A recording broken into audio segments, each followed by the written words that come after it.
dan firman, kami siapkan hati dan pikiran kami, berbicaralah Bapa.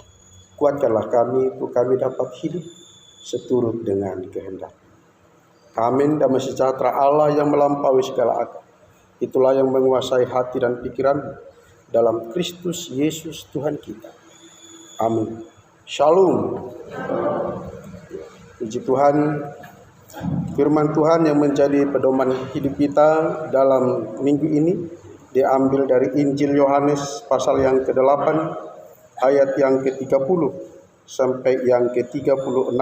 Kata Yesus kepada mereka, "Aku berkata kepadamu, sesungguhnya setiap orang yang berbuat dosa adalah hamba dosa, dan hamba tidak tetap tinggal dalam rumah, tetapi anak tetap tinggal dalam rumah. Jadi apabila anak itu memerdekakan kamu, kamu pun benar-benar merdeka." Kita akan merayakan hari kemerdekaan kita. Kita patut mengucapkan Dirgahayu yang ke-76 negara yang kita cintai, Republik Indonesia. Tetapi secara de facto kita lihat kenyataan masih banyak masyarakat yang digilas kemiskinan, ketidakadilan, penganiayaan, diskriminasi. Dilarang membangun gereja di perkampungan kami. Spanduk-spanduk begitu jarang kita temukan di negeri ini. Menderita sakit penyakit, bahkan sekarang dilanda dengan penyakit yang ditimbulkan COVID-19. Inilah yang Yesus ingatkan kepada kita berikut ini, bahwa segala bentuk perbudakan, keterikatan, apapun itu adalah akibat dosa. Kemerdekaan sejati dalam ayat 30 sampai 32 sangat nyata. Di situ Yesus berbicara tentang kemerdekaan jiwa, kemerdekaan roh. Merdeka berarti bebas dari tuntutan hukum Taurat. Merdeka berarti bebas dari hukuman yang abadi, neraka. Merdeka berarti bebas dari rasa bersalah karena tidak mampu mengikuti jalan Tuhan.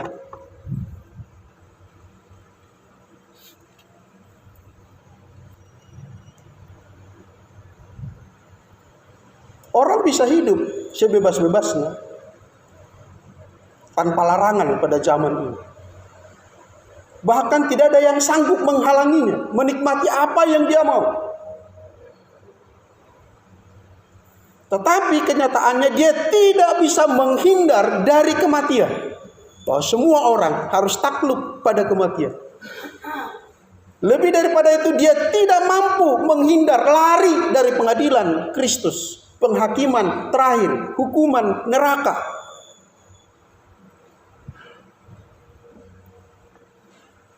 Di dunia bisa menikmati kebebasan yang semu, yang menurut manusia inilah kemerdekaan. Tapi Yesus mengingatkan bukan itu kemerdekaan. Itu tipuan. Perasaanmu kamu justru bebas sebebas-bebasnya tanpa kendali.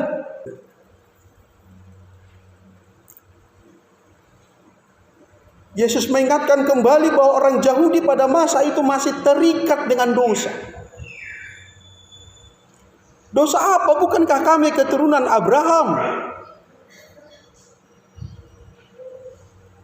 Kami tidak pernah takluk kepada siapapun. Bahasanya begitu manis. Tapi kenyataannya, kegiatan agama mereka hanya sebagai rutinitas belaka. Hanya sebagai budaya, kebiasaan. Hanya sebagai upacara, bukan sebagai tindakan iman mereka. Abraham tidak pernah melakukan ibadah upacara seperti yang mereka lakukan. Tetapi iman Abraham melampaui segala zaman. Termasuk melihat siapa keturunannya kelak akan menjadi juru selamat manusia. Spirit itulah yang tidak lagi dimiliki oleh orang Yahudi pada masa itu. Mereka bangga sebagai keturunan Abraham. Berhak menyatakan orang di luar Yahudi kafir.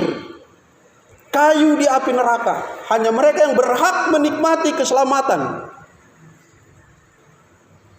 Bukankah ini kesombongan? Bukankah ini dosa? Bukankah ini dosa menghakimi orang lain? Bukankah itu tidak masih terikat dengan dosa? Maka Yesus berkata, kamu masih terikat dengan dosa. Sekarang pada zaman kita mungkin berasa kita sudah anggota jemaat. Kita orang-orang merdeka. Kita anak-anak Tuhan. Manusia-manusia roh. Manusia-manusia yang sudah lahir baru. Tapi coba koreksi diri kita. Manusia roh, orang yang lahir baru, anak Tuhan, atau apapun sebutan yang setara dengan itu, tentu kesukaannya adalah perkara-perkara surgawi, perkara-perkara rohani. Coba koreksi diri kita masing-masing. Kesukaan kita itu apa?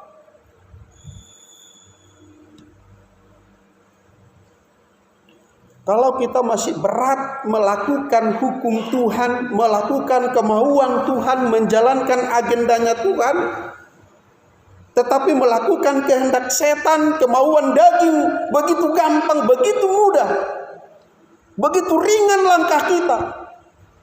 Anda kalau seperti itu masih manusia duniawi, masih terikat dengan dosa.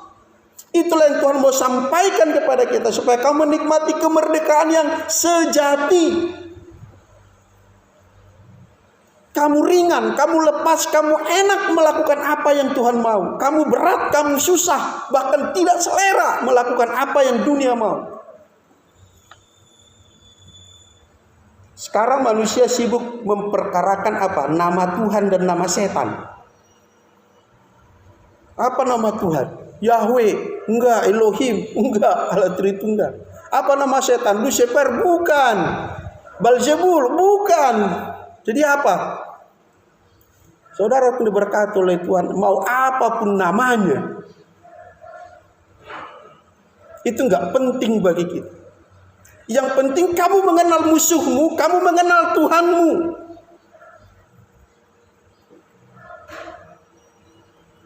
Gak ada Tuhan Allah yang kita kenal selain Yesus Kristus. Titik. Gak ada setan yang aku kenal selain daripada roh yang mengajak aku keluar atau menyangkal Yesus Kristus. Apapun namanya. Mau Lucifer, Lucifer lah kau. Mau Beelzebul, Beelzebul lah kau. Tapi kau pasti lawanku. Kenapa? Karena kau mengajak aku mengingkari kemuliaan Tuhan Yesus. Kau mengajak aku mengingkari ketuhanan Yesus. Secara teori politik tentang penjajahan, ya, kita tidak lagi di bawah kendali negara manapun. Tapi faktanya,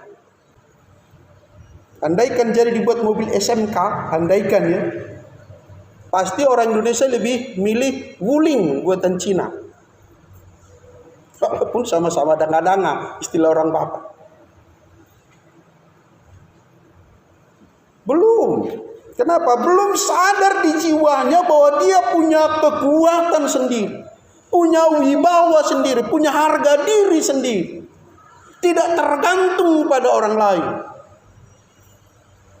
Masih belum yakin bahwa di dalam dirinya ada Yesus yang membebaskan dia. Di dalam Yesus ada kemerdekaan yang sejati. Jiwamu, rohmu, pikiranmu, visimu, masa depanmu kau bisa raih dengan merdeka, dengan lepas tanpa beban, dengan sukacita, dengan gembira. Tidak berat kamu melakukan itu. Kenapa berat kita menjalankan hidup ini? Tidak lain, tidak bukan jawabannya. Kamu belum merdeka. Titik.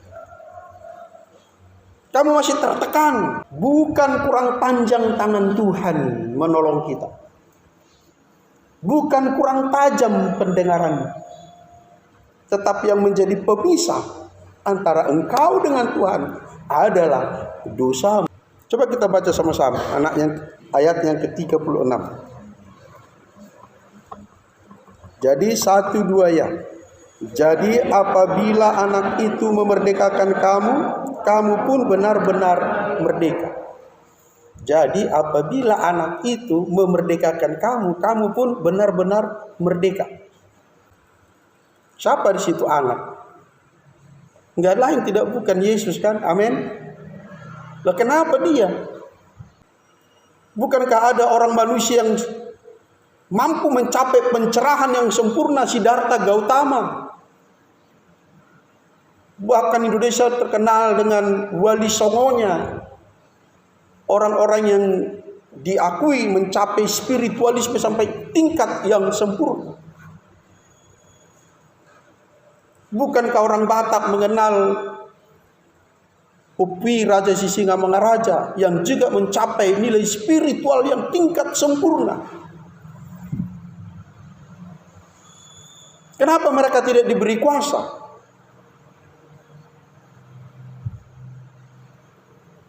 Karena memang hanya Yesus yang berasal dari sorga. Amin. Semua manusia, pendiri agama apapun dia, itu semua dari debutan. Sama dengan kita.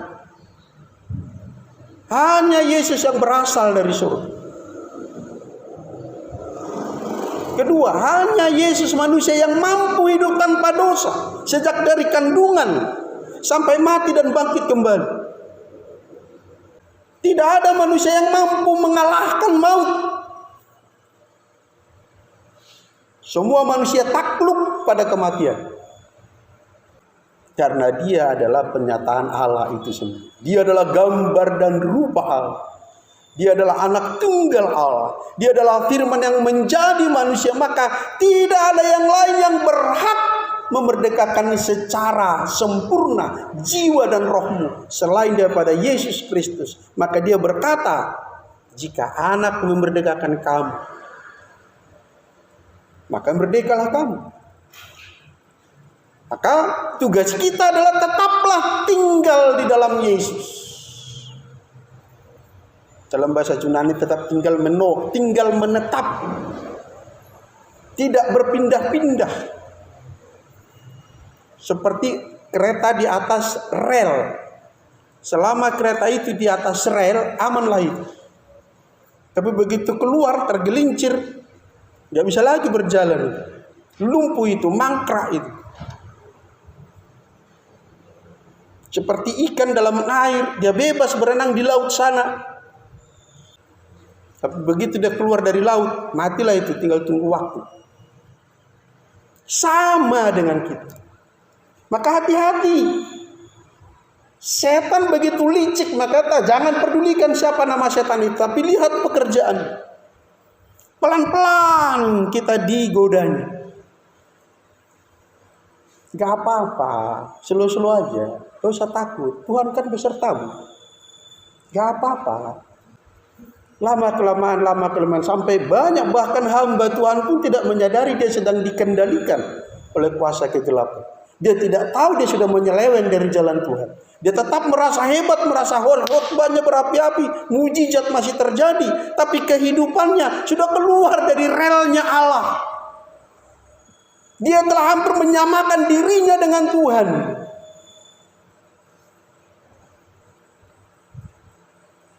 Bahkan menjadikan pelayanan sebagai alat untuk memperkaya diri. Tapi tetap percaya diri melayani. Begitu liciknya kuasa kegelapan. Maka jangan persoalkan siapa nama si bulis yang jahat itu. Tapi lihat pekerjaan. Saya ingat pertama masuk bergabung dengan gereja kita. Tahun berapa ya? Di pelayanan di sini. Masih banyak yang merokok bapak-bapak. Puji Tuhan, setiap pagi hampir setiap datang jadwal di sini tak ada lagi sing tua yang pakai puntung rokok di meja. Paling tidak itu satu ciri ada kemerdekaan dari rokok. Amin. Itu keterikatan. Nah, kalau orang tua sudah tidak merokok, maka dia berhak melarang anaknya jangan merokok. Kan enak. Anak-anak kita pun tidak terikat dengan rokok, otomatis dia juga punya peluang besar tidak terikat dengan narkoba. Karena anak melihat orang tuanya.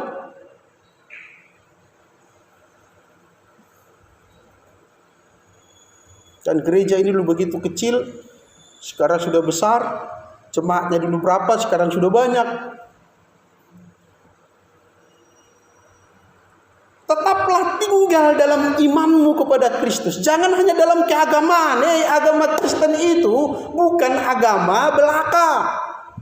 Kalau kau hidup sebagai orang beragama Kristen, kau memang tinggal di dalam air seperti ikan. Tapi ikan itu tinggal dalam air yang di akuarium. Sempit, kecil, picik. Walaupun kau dibuat di tengah laut, tapi kau tetap dalam akuarium. Sama saja dengan bohong. Hidup dalam air ikan itu, dalam akuarium, akuarium diletakkan di tengah laut. Jadi kalau nggak dikasih makan, mati juga itu. Jadilah orang yang spiritualnya, spiritual Abraham, spiritual Yesus, spiritual Ishak, spiritual Yakub.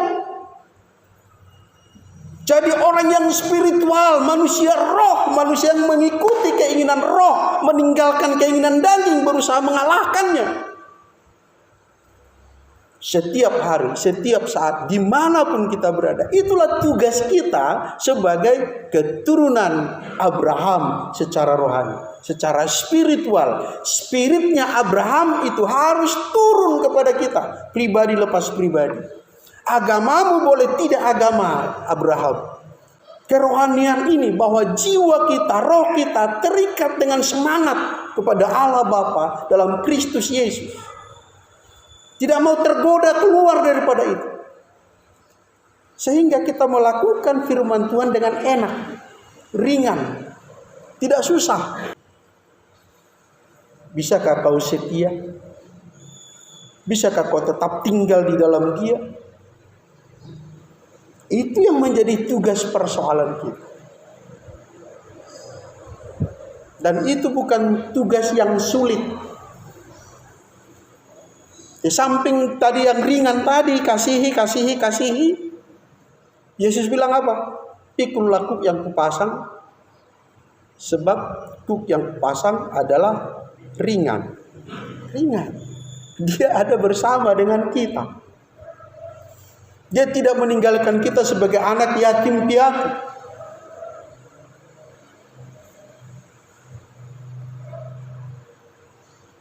Jadi keagamaan kita sebagai orang Kristen bukan di status sosialmu. So, saya orang Kristen, saya pendeta, saya sing tua, saya anak pendeta. Belum seberapa itu. Orang sana bilang saya keturunan Abraham, saya orang Yahudi. Status sosialmu, mau sehebat apapun kedudukan margamu, apalagi saya marga Siahan, darong no jago sama marga Siahan. Lah marga apa tahu?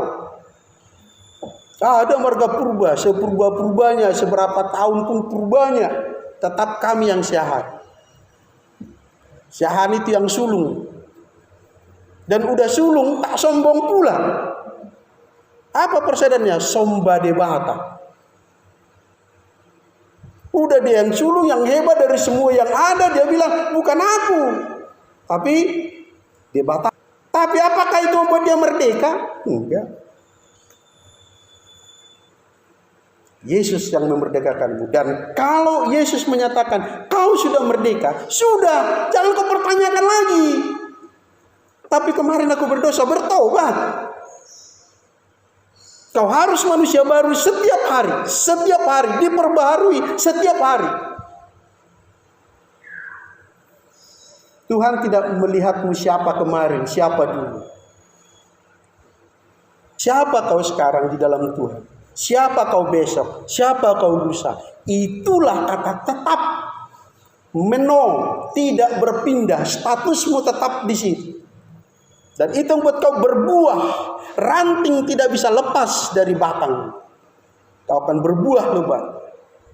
Dan Tuhan bilang, anak tetap tinggal dalam rumah. Rumah itu menyatakan kerajaan surga, kerajaan Allah. Baik di bumi, baik di surga. Kita ada dalam lingkup hadiratnya Tuhan. Menikmati kehadiran Tuhan. Itulah manusia roh. naiklah kelasmu. Jangan puas hanya dengan status agama Kristen, jangan puas hanya sebagai umat Kristen, tetapi naiklah spiritualitasmu sebagai spiritualitasnya Abraham, spiritualitasnya Ishak, spiritualitasnya Yakub. Itulah yang disampaikan Yesus kepada kita siang ini, bahwa roh Yesus Kristus itulah yang memerdekakan kita. Lepas dari rasa bersalah. Ketika kau berdoa enak, kau tidak diteror dengan rasa bersalah. Ngapain kau berdoa semalam kau berdosa? Itu semalam. Sekarang saya sudah manusia baru. Amin. Mari kita berdoa.